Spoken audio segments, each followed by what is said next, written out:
নমস্কাৰ এই মুহূৰ্তত আহি পৰিছে ৰাতিপুৱাৰ কেইবাটাও গুৰুত্বপূৰ্ণ খবৰ আজি 16 আগষ্ট অসমৰ লগতে ভাৰতৰ বিভিন্ন প্ৰান্তৰ পৰা ৰাতিপুৱাৰ কেইবাটাও খবৰ আহি পৰিছে এই মুহূৰ্তত জনাই আছো এটা বিগ ব্ৰেকিং নিউজ ডিলিট কৰা হৈছে 7 লাখ ফেচবুক আৰু ইনষ্টাগ্ৰাম একাউণ্ট মেটাৰ তৰফৰ পৰা ডাঙৰ খবৰ আহিছে এই মুহূৰ্তত ডাঙৰ খবৰ ডিলিট কৰা হৈছে 7 লাখ ফেচবুক আৰু Instagram account matter big action এই মুহূৰ্তত সোশ্যাল মিডিয়াৰ একাউণ্টক লৈ কঠোৰ হৈ পৰিছে মেটা 16 বছৰ বয়সৰ তলৰ সোশ্যাল মিডিয়া ব্যৱহাৰকাৰীৰ বিৰুদ্ধে একশন আৰম্ভ এফালে আঁতৰাই পেলোৱা হৈছে একাউণ্ট এফালৰ পৰা আঁতৰাই পেলোৱা হৈছে সকলো একাউণ্ট 16 বছৰ বয়সৰ তলৰ কিশোৰ কিশোৰীৰ বাবে নিষিদ্ধ কৰা হৈছে ফেচবুক ইনষ্টাগ্ৰাম এতিয়ালৈ ইনষ্টাগ্ৰামত বন্ধ কৰা হ'ল 4,62,000টা একাউণ্ট ফেচবুকত বন্ধ কৰা হৈছে 2,92,000 একাউণ্ট এই সংখ্যা বৃদ্ধি হোৱাৰ সম্ভাৱনা আছে এআইৰ জৰিয়তে একাউণ্টবোৰ চিনাক্তকৰণ কৰা হৈছে আৰু বৰ্তমান অষ্ট্ৰেলিয়াতে এই কঠোৰ ব্যৱস্থা গ্ৰহণ কৰিছে মেটাই আৰু পৰ্যায়ক্ৰমে বিশ্বৰ আন দেশতো এই ব্যৱস্থা গ্ৰহণ কৰা হ'ব জনাইছো পৰৱৰ্তী খবৰ মুখ্যমন্ত্ৰী চকী এৰিব লাগিব হেমন্ত সোৰেনে 20 আগষ্টত ঘেৰাও কৰা হ'ব মুখ্যমন্ত্ৰীৰ ঘৰ এটা বিগ ব্ৰেকিং মুখ্যমন্ত্ৰী চকী এৰিব লাগিব হেমন্ত সোৰেনে শীঘ্ৰেই পদত্যাগ কৰক হেমন্ত সোৰেনে হেমন্ত সোৰেনৰ বিৰুদ্ধে এইবাৰ ছাত্ৰ প্ৰতিবাদকাৰীৰ হাল্লাবোল এটা ব্ৰেকিং নিউজ এই মুহূৰ্তত জনাইছো হেমন্ত সোৰেনৰ পদত্যাগৰ দাবীৰে ছাত্ৰ বিক্ষোভ হৈ পৰিছে ঝাৰখণ্ডত উত্তপ্ত হৈ পৰিছে পৰিস্থিতি এটা বিগ আপডেট এই মুহূৰ্তত জনাইছো 20 আগষ্টত ঘেৰাও কৰা হ'ব মুখ্যমন্ত্ৰীৰ বাসভৱন জেএছএছচি CGL বাতিল কৰাৰ লগতে CBI তদন্তৰ দাবী সমগ্ৰ ৰাজ্যৰ পৰাই হাজাৰ হাজাৰ ছাত্ৰই কঁপাব ৰাজপথ আজি প্ৰতিখন জিলাতে মুখ্যমন্ত্ৰী ৰাহুল গান্ধীৰ পুতলিকা দাহ কৰা হ'ব এলানি কাৰ্যসূচী ঘোষণা ছাত্ৰ সমাজৰ মুখ্যমন্ত্ৰী চকী এৰিব লাগিব হেমন্ত সোৰেনে আগবাঢ়িছো পৰৱৰ্তী খবৰ এতিয়াৰে পৰা মেঘালয়ত নিষিদ্ধ হৈছে এনাৰ্জি ড্ৰিংক ষ্ট্ৰিং মেঘালয়ত এতিয়াৰে পৰা ষ্ট্ৰিং বিক্ৰী আৰু সৰবৰাহ বন্ধ হৈ পৰিছে নিয়ম ভংগ কৰিলেই জেল যাব লাগিব কঠোৰ সিদ্ধান্ত গ্ৰহণ কৰিছে মেঘালয় চৰকাৰে পৰৱৰ্তী খবৰটো হৈছে নলবাৰীৰ বৰভাগত এক শোকাবহ ঘটনা পথৰ দাঁতিত বহি থকা অৱস্থাতে দুইগৰাকী মহিলাক মহতিয়াই নিছে এখন ইনোভা বাহনে দুৰ্ঘটনাত তিতাতে নিহত হৈছে বৰভাগ কদমতলৰ এগৰাকী লোক আৰু গুৰুতৰভাৱে আহত হৈছে বীণা দাস দুৰ্ঘটনাত প্ৰাণ হেৰুৱাইছে আইকন বেজবৰুৱাই পথৰ পৰা 7 ফুট তলত বাগৰি পৰিছে ইনোভা বাহনখন আৰু দুৰ্ঘটনা সংঘটিত হোৱাৰ পিছতে পলাতক হৈ পৰিছে চালক জনাই আছো পৰৱৰ্তী খবৰ মুখ্যমন্ত্ৰী হিমন্ত বিশ্ব শৰ্মাক হত্যাৰ বাবুকি দিয়াৰ পাছতে এতিয়া আটক হৈ পৰিছে আব্দুল খালেক আবু তালেব ৰাছিদুল ইছলাম কালি দিনটোত স্বাধীনতা দিৱসৰ দিনটোতেই মুখ্যমন্ত্ৰী হিমন্ত বিশ্ব শৰ্মাৰ লাইফত আহি ভাবুকি দিছিল আৰু তাৰ পাছতে একশন আৰম্ভ হৈছে এবাৰ আটক হৈছে আব্দুল খালেক আবু তালেব আৰু ৰাছিদুল ইছলাম আব্দুল মুতালেবক গ্ৰেপ্তাৰৰ পাছতে এক দীঘলীয়া তালিকা আৰক্ষীয়ে বনাইছে আৰু পৰিয়ালৰ আন কেইবাগৰাকী সদস্যকো ইতিমধ্যে আটক কৰা হৈছে মুখ্যমন্ত্ৰীক হত্যাৰ ভাবুকি দিয়া ঘটনা সন্দৰ্ভত ইজনৰ পিছত আনজনক আটক কৰা হৈছে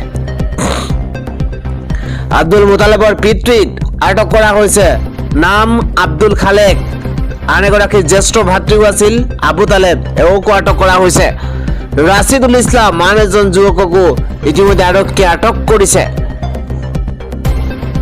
বৰালিমাৰীৰ পৰা সোধা পোছাৰ বাবে আটক কৰা হৈছে তিনিওকে পূৰ্বে আব্দুল মুতালেবক গ্ৰেপ্তাৰ কৰিছিল মৰিগাঁও আৰক্ষীয়ে হিমন্ত বিশ্ব শৰ্মাৰ ফেচবুক লাইভত হত্যাৰ ভাবুকি দিছিল আব্দুলে আৰু তাৰ পাছতেই আৰক্ষীৰ একশ্যন ইতিমধ্যে পৰিয়ালৰ কেইবাগৰাকী সদস্যকো আৰক্ষী ইতিমধ্যে আটক কৰিছে জনাই আছো পৰৱৰ্তী খবৰ এই দুইগৰাকী কণ্ঠশিল্পী আপুনি মন কৰক এটা অভিযোগ উত্থাপন হৈছে আগধন লৈও অনুষ্ঠান লৈ নাহিল কালিৰ দিনটোত ৰূপাঙ্কিতা আৰু অলংকিতা আৰক্ষী থানাত ইতিমধ্যে এজাহাৰ দাখিল কৰা হৈছে বিগ আপডেট এই মুহূৰ্তত জনাইছো বিপদত পৰিছে ৰাজ্যৰ দুইগৰাকী কণ্ঠশিল্পী সংগীতানুষ্ঠানৰ আগধন লৈও অনুষ্ঠানত গৈ পোৱা নাই ৰূপাঙ্কিতা আৰু অলংকিতাৰ বিৰুদ্ধে আৰক্ষী থানা পালেগৈ আয়োজক কমিটিয়ে জাগিৰোড আৰক্ষী থানাত ইতিমধ্যে এজাহাৰ দাখিল কৰা হৈছে জাগিৰোডৰ টাটা সেমি কণ্ডাক্টৰ প্ৰকল্পত আছিল সাংস্কৃতিক অনুষ্ঠান আৰু এই সাংস্কৃতিক অনুষ্ঠানখনত লাগিছে অতন্তৰ স্বাধীনতা দিৱস উপলক্ষে আয়োজন কৰা হৈছিল অনুষ্ঠানখনৰ মেনেজাৰৰ জৰিয়তে 50,000 টকাত চুক্তিবদ্ধ হৈছিল ৰূপাঙ্কিতা আৰু অলংকিতাৰ মেনেজাৰৰ জৰিয়তে 50,000 ডিল কৰা হৈছিল আৰু 10,000 টকা আগধন হিচাপে অগ্ৰিম ধন হিচাপে গ্ৰহণ কৰিছিল আৰু তাৰ পাছতেই নিৰ্ধাৰিত সময়ত অনুষ্ঠান লৈ নাহিল এই দুইগৰাকী ৰূপাঙ্কিতা আৰু অলংকিতা কিন্তু নিৰ্ধাৰিত সময়ত নাহি পোৱাতেই জাগিৰোড আৰক্ষী থানাত ইতিমধ্যে আয়োজকৰ তৰফৰ পৰা এজাহাৰ দাখিল কৰা হৈছে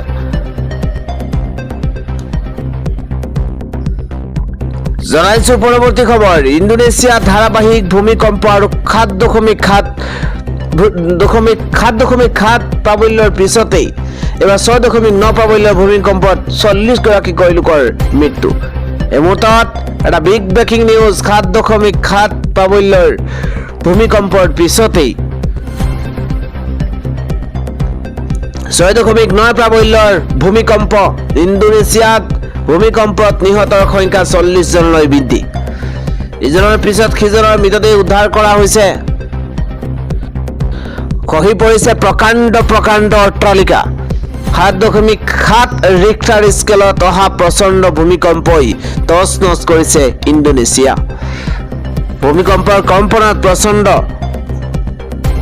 ক্ষতি হৈছে আৰু কেই মুহূৰ্তমানৰ পিছতেই পুনৰ 6.9 প্ৰাবল্যৰ ভূমিকম্পই জোকাৰি গৈছে ভয়ংকৰ ভূমিকম্পৰ পিছতে সুনামি অহাৰ সতৰ্কবাণী ডাঙৰ খবৰ ইণ্ডোনেছিয়াৰ চিক্কা চহৰতে ভয়ংকৰ কম্পন প্ৰাণ ৰক্ষা কৰিবলৈ ৰাজপথলৈ দৌৰি ওলাই আহিছে শ লোক নিৰাপদ স্থান বিচাৰি ঘৰ এৰি পলায়ন শ পৰিয়ালৰ প্ৰথমটো ভূমিকম্পৰ পিছতে দ্বিতীয়টো ভূমিকম্প আহিছে দ্বিতীয়টো ভূমিকম্পৰ প্ৰাবল্য হৈছে 6.9 পৰৱৰ্তী খবৰ মাউণ্ট এভাৰেষ্টত মহিলাৰ নামাজ আদায় 29,000 ফুট উচ্চতাত লৈছে আল্লাহৰ নাম এই মুহূৰ্তৰ ডাঙৰ খবৰ 1,000 2,000 নহয় 29,000 ফুট উচ্চতাত মহিলাই পঢ়িছে নামাজ মাউণ্ট এভাৰেষ্ট জয় কৰি মহিলাই লৈছে আল্লাহৰ নাম জীৱনৰ বিৰল মুহূৰ্তত সুখী অনুভৱ কৰি দোৱা প্ৰাৰ্থনা কৰিছে মৰক্কোৰ নাৱাল স্প্লেণ্ডাৰৰ এটা ভিডিঅ' বৰ্তমান ভাইৰেল পৰ্বত আৰোহী নাৱালে শ্বেয়াৰ কৰা ভিডিঅ'টোত প্ৰাপ্তিৰ আনন্দ স্পষ্ট হৈছে বিশ্বৰ সৰ্বোচ্চ শৃংগ জয় কৰি নেদেখাজনক ধন্যবাদ জনাইছে নাৱাল স্প্লেণ্ডাৰে কঠোৰ প্ৰশিক্ষণ ভয় আৰু প্ৰত্যাহ্বানক নেওচি নাৱালৰ এই সফলতা আৰু তাৰ পাছতে 29,000 ফুট ওপৰত আল্লাহৰ নাম অৱশ্যে নাৱালৰ সৈতে এটা দলে জয় কৰে মাউণ্ট এভাৰেষ্ট 29,000 ফুট উচ্চতাত মহিলাই পঢ়িছে নামাজ আগবৰ্তী খবৰ সাৱধান গুৱাহাটী মহানগৰীবাসী কিন্তু ধাৰাসাৰ বৰষুণত নিশা স্তব্ধ হৈ পৰিছে গুৱাহাটী মহানগৰীৰ জনজীৱন ডাঙৰ খবৰ বতাহ বৰষুণৰ তাণ্ডৱ লীলা গুৱাহাটী মহানগৰীত হাহাকাৰ পৰিস্থিতি এই মুহূৰ্তত কৃত্ৰিম বানৰ কবলত মহানগৰী গুৱাহাটীৰ বিভিন্ন প্ৰান্ত এই মুহূৰ্তত এটা বিগ নিউজ সকলোকে সতৰ্ক সাৱধান হৈ থকাৰ বাবে আহ্বান জনোৱা হৈছে মহানগৰী গুৱাহাটীত প্ৰবল বৃষ্টিপাত মহানগৰী গুৱাহাটীত প্ৰবল বৰষুণৰ সৃষ্টি হৈছে আৰু বিভিন্ন প্ৰান্তত এইদৰে 1 পৰ্যন্ত পানী পৰিলক্ষিত হৈছে। কৃত্ৰিম বানত আবদ্ধ হৈ পৰিছে পানী আৰু এইদৰে জনজীৱন সম্পূৰ্ণ ব্যাহত হৈ পৰিছে।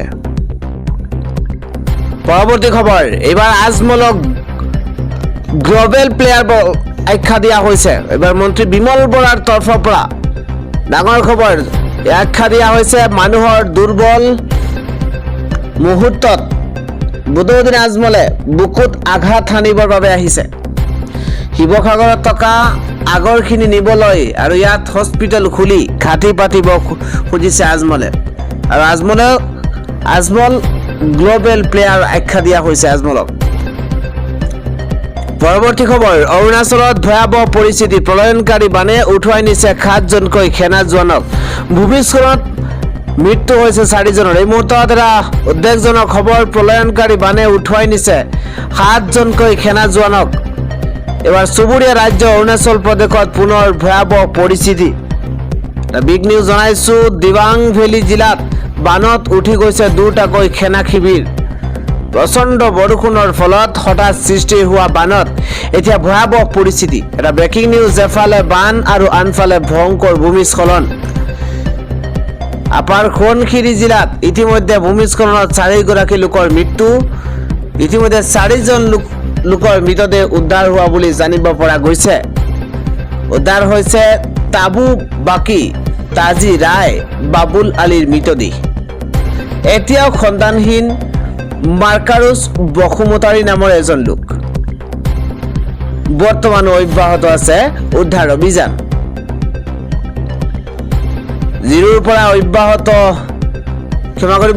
জিৰোৰ পৰা অতিৰিক্ত SDRF দল নিয়োগ কৰা হৈছে। সন্তানহীন সেনা জোৱানসকলৰ সন্ধানত অভিযান অব্যাহত আছে। প্ৰলয়নকাৰী বানে উঠুৱাই নিছে 7জনকৈ সেনা জোৱানক। জনাইছো পৰৱৰ্তী খবৰ, হৰমুজ প্ৰণালীক লৈ আমেৰিকা আৰু ইৰাণৰ মাজত তীব্ৰ বাকযুদ্ধ। ডনাল্ড ট্ৰাম্পৰ দাবীক মিছা আখ্যা ইৰাণ সেনাৰ। ডাঙৰ আন্তঃৰাষ্ট্ৰীয় খবৰ জনাইছো, ইৰাণক পৰাস্ত কৰাৰ পিছত বিশ্বৰ অন্যতম গুৰুত্বপূৰ্ণ জলপথ হৰমুজ প্ৰণালীক অতি সোনকালেই আমেৰিকা যুক্তৰাষ্ট্ৰৰ ভূখণ্ড হিচাপে ঘোষণা কৰা হ'ব বুলি মাৰ্কিন ৰাষ্ট্ৰপতি ডনাল্ড ট্ৰাম্পে কৰা মন্তব্যৰ তীব্ৰ প্ৰতিক্ৰিয়া প্ৰকাশ কৰিছে ইৰাণে। শনিবাৰে তেহৰানে স্পষ্ট কৰি দিয়ে যে এই কৌশলগত জলপথটো সদায় ইৰাণৰ আছিল, বৰ্তমানো আছে আৰু ভৱিষ্যতেও ইৰাণৰে হৈ থাকিব। নিউয়ৰ্কত অনুষ্ঠিত এখন নিৰ্বাচনী সভাত অংশগ্ৰহণ কৰি ডনাল্ড ট্ৰাম্পে কয় যে ইৰাণক পৰাস্ত কৰাৰ কাম শেষ হোৱাৰ পাছতেই মই অতি সোনকালেই হৰমুজ প্ৰণালীক আমেৰিকাৰ ভূখণ্ড হিচাপে ঘোষণা কৰিম। হাঁহি হাঁহি কৰা এই মন্তব্যৰ লগতে তেওঁ এইটোৱে দাবী কৰে যে তেওঁৰ কথাখিনি সম্পূৰ্ণ সঁচা আৰু ইয়াক কাৰ্যকৰী কৰা হ'ব। মাৰ্কিন ৰাষ্ট্ৰপতিগৰাকীৰ এই মন্তব্যৰ প্ৰত্যুত্তৰত ইৰাণৰ উপ বৈদেশিক মন্ত্ৰী কাজেৰ গৰিবাব দিয়ে ছ'চিয়েল মিডিয়া এক্স যোগে কয় যে এখন যুদ্ধ জাহাজ বা নিৰ্বাচনী ভাষণৰ জৰিয়তে হৰমুজ প্ৰণালী কেতিয়াও দখল কৰিব নোৱাৰি। তেওঁ মাৰ্কিন প্ৰশাসনক বাস্তৱিক পৰাজয় স্বীকাৰ কৰিবলৈ আৰু অমূলক বিভ্ৰান্তিৰ পৰা আঁতৰি থাকিবলৈ সকীয়াই দিছে। জনাই আছো পৰৱৰ্তী খবৰ, 2031ৰ ভিতৰত অসমৰ আন্তঃগাঁথনিত হ'ব 1.50 লাখ কোটি টকাৰ বিনিয়োগ। এই ঘোষণা কৰিছে মুখ্যমন্ত্ৰী হিমন্ত বিশ্ব শৰ্মাই। অসমৰ আন্তঃগাঁথনি আৰু মূলধনী ব্যয় বৃদ্ধিৰ বাবে অহা 5 বছৰত 1.50 লাখ টকা বিনিয়োগ কৰাৰ পৰিকল্পনা কৰিছে অসম চৰকাৰে। স্বাধীনতা দিৱসৰ দিনাই ৰাষ্ট্ৰীয় পতাকা উত্তোলন কৰি ৰাজ্যবাসীক উদ্দেশ্যি দিয়া ভাষণত মুখ্যমন্ত্ৰী হিমন্ত বিশ্ব শৰ্মাই এই কথা ঘোষণা কৰিছে। এই বিনিয়োগৰ ভিতৰত 50,000 কোটি টকাৰ ৰাজ্য চৰকাৰৰ নিজা সম্পদৰ পৰা ব্যয় কৰা হ'ব। মুখ্যমন্ত্ৰীয়ে কয় যে এই বৃহৎ বিনিয়োগৰ লক্ষ্য হৈছে 2047 চনৰ ভিতৰত এক বিকশিত অসম গঢ়ি তোলা। পথ ঘাট, বিদ্যালয়, নগৰ উন্নয়ন, গ্ৰাম্য উন্নয়ন আৰু অন্যান্য আন্তঃগাঁথনি প্ৰকল্পত এই ধন ব্যয় কৰা হ'ব। ৰাজ্যখনৰ সামগ্ৰিক উন্নয়নৰ গতি অধিক তীব্ৰ কৰাৰ ওপৰত চৰকাৰে গুৰুত্ব দিয়া বুলি তেওঁ উল্লেখ কৰিছে। হিমন্ত বিশ্ব শৰ্মাই কয় যে বিগত এটা দশকত অসমৰ অৰ্থনীতি 3 গুণ বৃদ্ধি পাইছে। অসমৰ এই পৰিৱৰ্তনক তেওঁ চাহৰ পৰা চিপলৈ যাত্ৰা বুলি অভিহিত কৰিছে। টাটা গোষ্ঠীৰ আগন্তুক ছেমি কণ্ডাক্টৰ প্ৰকল্পক এই নতুন অৰ্থনৈতিক পৰিৱৰ্তনৰ এক গুৰুত্বপূৰ্ণ উদাহৰণ হিচাপে তেওঁ উল্লেখ কৰিছে। মুখ্যমন্ত্ৰীয়ে লগতে কয় যে অসমৰ সমুদ্ৰ উপকূল নাই আৰু উৰিষ্যাৰ দৰে বৃহৎ প্ৰাকৃতিক সম্পদো নাই। ইয়াৰ উপৰিও ৰাজ্যখনে বহু বছৰ ধৰি উগ্ৰপন্থা আৰু সংঘাতৰ সমস্যাৰ সন্মুখীন হৈ আহিছে। তথাপিও অসমৰ উন্নয়নৰ এক নিজস্ব মডেল গঢ় লৈ উঠিছে আৰু এই অসম মডেল এতিয়া দেশৰ স্বীকৃতি লাভ কৰিবলৈ আৰম্ভ কৰিছে বুলিও তেওঁ দাবী কৰিছে। শেহতীয়া বানপানীৰ ফলত পূব অসমৰ কেইবাখনো জিলাত হোৱা ব্যাপক ক্ষয়ক্ষতিৰ কথাও মুখ্যমন্ত্ৰীয়ে ভাষণত উল্লেখ কৰিছে। বানত প্ৰাণ হেৰুওৱা লোকসকলৰ পৰিয়াললৈ সমবেদনা জ্ঞাপন কৰি তেওঁ কয় যে ক্ষতিগ্ৰস্ত অঞ্চলসমূহৰ পুনৰ্বাসন আৰু পুনৰ নিৰ্মাণৰ ক্ষেত্ৰত ধনৰ অভাৱ হ'বলৈ দিয়া নহ'ব। ইফালে ৰাজ্যত বাল্য বিবাহৰ বিৰুদ্ধে অভিযান অধিক কঠোৰ কৰাৰ ঘোষণা কৰিছে মুখ্যমন্ত্ৰীয়ে। 1 নৱেম্বৰৰ পৰা 30 দিনীয়া বিশেষ অভিযান চলোৱা হ'ব বুলি কয়। অসমত বাল্য বিবাহ আৰু বহু বিবাহ সম্পূৰ্ণৰূপে বন্ধ নোহোৱালৈকে চৰকাৰে অভিযান অব্যাহত ৰাখিব বুলিও তেওঁ স্পষ্টকৈ সকীয়াই দিছে। যুৱ প্ৰজন্মৰ উন্নয়নৰ ক্ষেত্ৰতো নতুন পদক্ষেপৰ কথা ঘোষণা কৰিছে হিমন্ত বিশ্ব শৰ্মাই। যুৱক যুৱতীসকল জেন জি আৰু জেন আলফা হিচাপে ভাগ কৰাৰ ধাৰণাক তেওঁ ইউৰোপীয় ধাৰণা বুলি অভিহিত কৰিছে আৰু ইয়াৰ পৰিৱৰ্তে যুৱকসকলক দক্ষতা বিকাশ, কৰ্ম সংস্থান আৰু সামগ্ৰিক বিকাশৰ বাবে পৃথক যুৱ উন্নয়ন আৰু সবলীকৰণ বিভাগ গঠন কৰা হ'ব বুলি তেওঁ ঘোষণা কৰিছে।